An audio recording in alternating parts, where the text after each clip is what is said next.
Hi, I'm Catherine Gray with the Anne Arundel County Mental Health Agency. Today, we're going to be talking about resilience, some resilience skills that we can develop, and how those can become habits. So let's start with a working definition of resilience. So resilience is an innate capacity to rebound from adversity and change through a process of positive adaptation. In youth, resilience is a fluid, dynamic process that's influenced over time by life events, temperament, insight, skill sets, and the primary ability of caregivers and the social environment to nurture and provide them with a sense of safety, competency, and secure attachments. Typically, when we think about resilience, we think about that ability to bounce back from adversity. So, how do we build those skills? So, if we think of resilience as having core concepts, basic pillars of skills, it's that sense of competency. Sense of competency is that ability to take some initiative, being self-motivated, finishing what you start, caring and respect for others. You can show kindness and forgiveness. You care about what happens to other people. You can also recognize how others have contributed to your success. Problem solving and coping skills. This is where you can be self-reliant, but know when to ask for help. You nurture a support system. You have positive ways to cope with disappointments. And you reinforce and repeat things that have worked for you in the past. Another pillar is hope and optimism. And this is that ability to find humor in sometimes difficult situations, being future and goal-oriented, belief that things can get better, and the ability to reframe stress. And this is an important one because this is one of the ways that we can actually engage in activities that can help develop those neural pathways that we are going to start to create when we're shifting how we're thinking or doing things. So the ability to reframe stress is really being able to deal with adversity and the unexpected, that adapting to change, the ability to put things in perspective, improvise when necessary, and that accepting uncertainty as a part of life. And then finally, the sense of meaning and purpose. And this has a sense of belonging to the community, connectedness. We start to develop our core values, and those core values will change over time as we have more life experience. So how does this work? How do we make all of this work? Well, it's actually through a process called neuroplasticity, and this is the brain's ability to adapt and change. So if we think about how the brain works, just on a very basic level, there are neurons that are firing, almost like little fingers, and they connect with each other.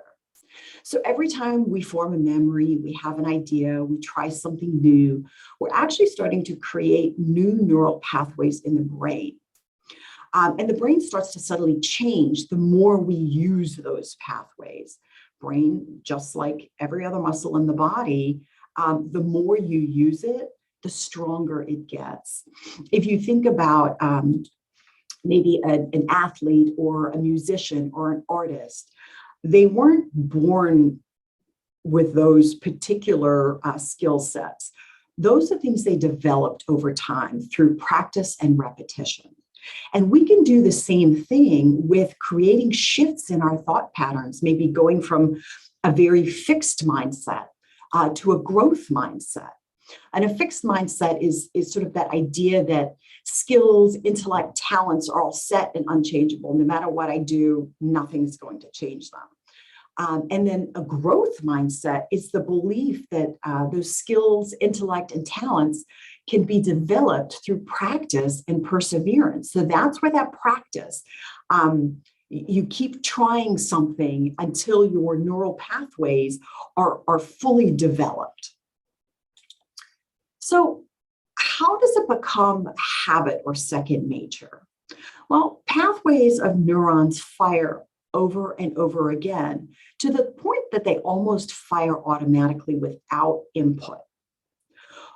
Over time, if we don't use particular neural pathways, they actually begin to atrophy, meaning if you don't use them, those connections aren't as strong. And that's a process called pruning. So while we're talking about this, how do we actually put this into practice? How do we begin to shift some of those thought processes that we have? And how do we begin to develop some of those core concepts? So there's a couple of things we can do.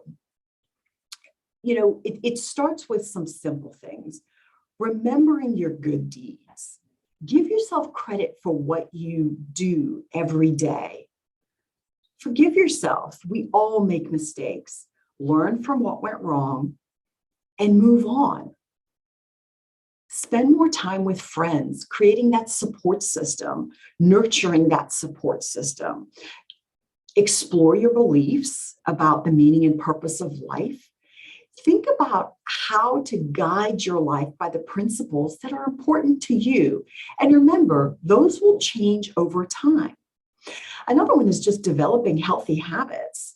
We talked about having healthy ways to deal with disappointment, whether it's through healthy eating or physical activity, getting regular sleep. Those can all help improve both your physical and your mental wellness. So I'm going to give you a couple of exercises that you can practice every day.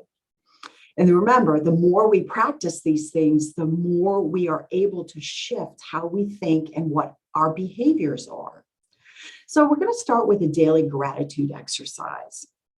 So if you'd like, you can close your eyes. And this is a 1, 2, 3, 4, 5.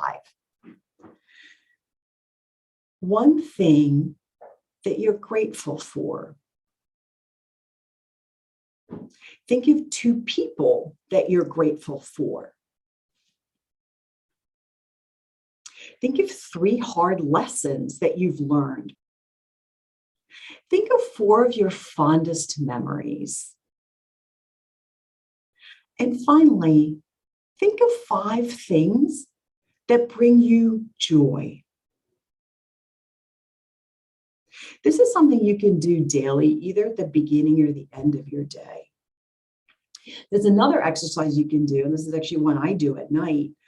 As I'm going to bed, I start thinking about my day, and I start thinking about maybe the things that didn't go as well or didn't go at all according to plan. I call those hiccups.